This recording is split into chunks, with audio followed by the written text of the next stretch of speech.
Mobile پیچھے رکھے تھوڑا سا, موبائل پیچھے رکھے. مروت صاحب کیا کہیں گے آپ کی گرفتاری پہ؟ مروت صاحب کیا کہیں گے؟ مروت صاحب کیا کہیں گے؟ ہم خان کے ساتھ کھڑے ہیں اور موبائل پیچھے رکھے. احتجاج پارٹی کٹھوعہ کے تحت ہمارا حق ہے. بڑا ہی خوش آئندہ اور جمہوریت کو پروموٹ کرنے والا اسٹیٹمنٹ ہے, اور یہ ہمارا فیصلہ ہے کہ ہم پنجاب جائیں گے, اور انشاءاللہ قریب 2 ہفتے کا ٹائم دیا ہے. 2 ہفتے کے بعد جو ہے ہمارا اگلا پڑاؤ لاہور میں ہوگا, اور یہ کوئی جلسہ نہیں ہوگا, دھرنا ہوگا. اچھا مروت صاحب, کل جو ہے وہ جیسے علی امین گنڈا صاحب نے کہا ہے کہ ہم نے پنجاب جانا ہے, تو مسلم لیگ نون کہہ رہی ہے آپ کو اجازت مل گئی تھی, آپ یہ اٹک والا پل کراس کر کے دیکھیں, ہم دیکھ لیں گے یہ کیسے آتے ہیں.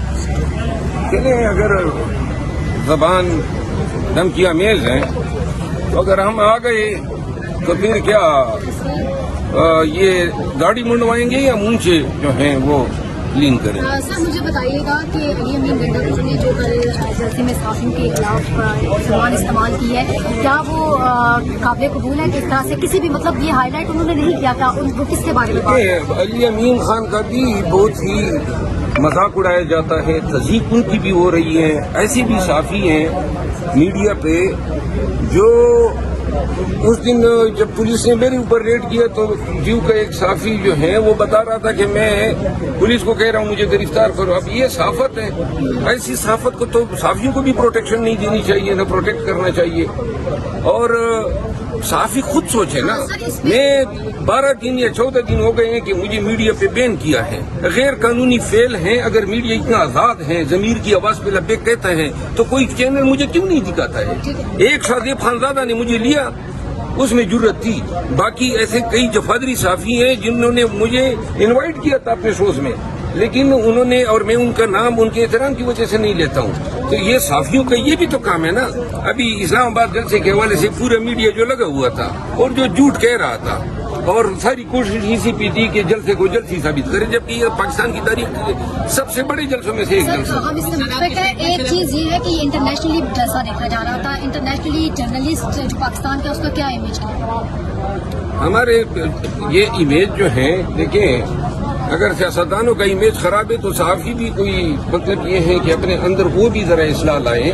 میں ان کے بیان کی تائید نہیں کرتا ہوں, لیکن وہ صحافی حضرات جو خاص ایجنڈے پہ لوگوں کی جو ہے وہ کیریکٹر اسیسینیشن کر رہے ہیں, خود میرے حوالے سے 20 دفعہ جھوٹ الیکٹرانک میڈیا پہ بولا گیا. اب یہ کون سی صحافت ہے اور کون سی اخلاقیات اس کو پروٹیکٹ کرنے کا حق دیتے ہیں؟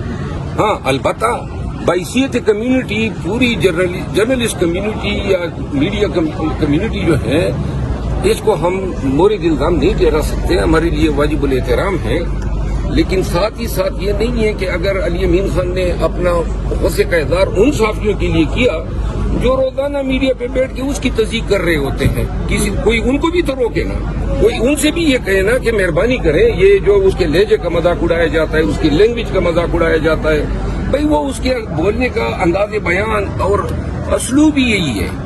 تو لہذا اس کو تختہ مشق بنانا, میڈیا کو اس غرض سے استعمال کرنا, اب پوری میڈیا علی امین خان کے خلاف لگی ہوئی ہے. کوئی ایسا بھی تو ہونا جو حق کے لیے بھی تو بات کرے.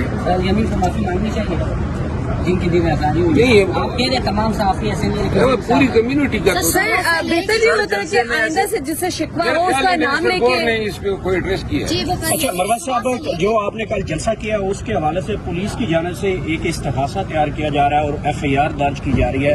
آپ جہاں پنجاب میں جائیں گے FIR کا سامنا کرنا پڑے گا, جلسہ کریں گے پھر FIR ہوگی, ایک نئے مقدمات کی لسٹ. ساری زندگی FIR میں گزری ہے, ہزاروں نہیں لاکھوں FIR دیتے ہیں. تو کیا FIR, کیا پیتی کا شوربہ کریں. جو FIR یہ کرنا چاہتے ہیں, اور کب FIR کی پرواہ کی ہے. عمران خان خوش ہیں, کل کے جلسے سے مطمئن ہیں. عمران خان صاحب سے آج میری ملاقات نہیں ہوئی, ان قریب میں جاؤں گا. دیکھیں پاکستانیوں کو یہ سوچنا چاہیے, یہ کل کا جلسہ جس کی بتا رہے ہیں کہ اجازت دی تھی, آپ سب اگر میڈیا کے لوگ وہاں تھے تو آپ نے وہ کنٹینر نہیں دیکھے. پنڈی سے کتنے لوگ جلسہ گاہ پہنچ سکے,